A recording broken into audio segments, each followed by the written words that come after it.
доволен и аз му се представувам, оти съм кратовски зет.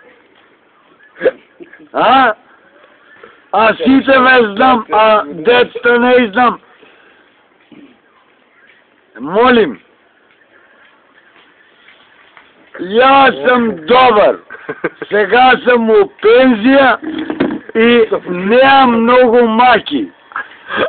Имам 13-15 лева пензия със седукяне и жената на работа и дедованчева на работа и нямам зор.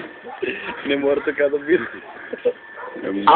Бех за май един ден, ама айде не ти троша много телефона на сино, кит се явам, ке му вземам броя. И аз кит се явам от моя домашния телефон, си правяме сад мобет. Кажи му кой ти брой он се. Как е дойда му кратово, обовезно ки ти явам, каживко как е дом. Така, айде, биди ми поздравен и се най-убаво. Готово. Дари! Айде, ужи. Поздрави тата. Поздравяте Столе. Не ика много. Уживай.